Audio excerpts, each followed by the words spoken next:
Hello friends, welcome back to my another blog. কেমন আছো সবাই? আশা করি ভালোই আছো। আর আমিও বেশ মোটামুটি ভালোই আছি। কয়েকদিন অসুস্থ ছিলাম, বাট দুদিন থেকে ঠিকঠাক লাগছিল। তো ভাবলাম যে অনেক দিন হয়ে গেল তোমাদের জন্য কোনো ভিডিও করিনি। তো আজকে আমি আমার লাইফের একটা অ্যাচিভমেন্ট এখনও অ্যাচিভ করিনি পুরোপুরিভাবে, জাস্ট স্ট্রাগল চলছে। তো ভাবলাম যে সেই অ্যাচিভমেন্টের শুরুটা তোমাদের সাথে একটু শেয়ার করে নিই। আর শেয়ার করা থেকে বড় কথা হলো, এটা একটা মেমোরি হিসেবে আমার চ্যানেলে থেকে যাবে, আর জন্য ভিডিওটা করা।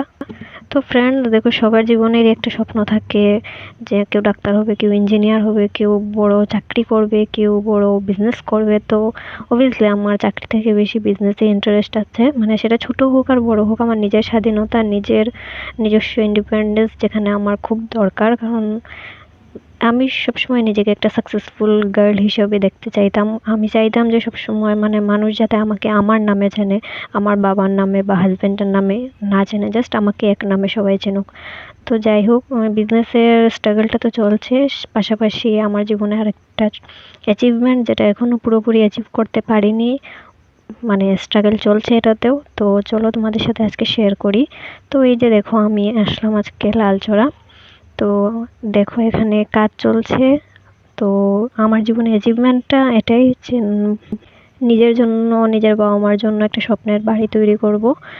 আর মানে কি বলবো ফ্রেন্ড, মেয়েদের মানে নিজস্ব একটা বাড়ি থাকা খুবই প্রয়োজন। শ্বশুরবাড়ি গেলে ওদেরকে কথা শুনতে হয় যে বাপের বাড়ি থেকে এসেছো, বাপের বাড়ি দুদিন বেশি থাকলে বলে শ্বশুরবাড়ি চলে যায়, মানে মেয়েদের নিজস্ব কোনো বাড়িই হয় না। তো আমি মনে করি যে সব মেয়েদের নিজের একটা বাড়ি থাকা প্রয়োজন, আর কিছু থাকুক বা না থাকুক, একটা বাড়ি থাকা সবার প্রয়োজন, বিশেষ করে মেয়েদের।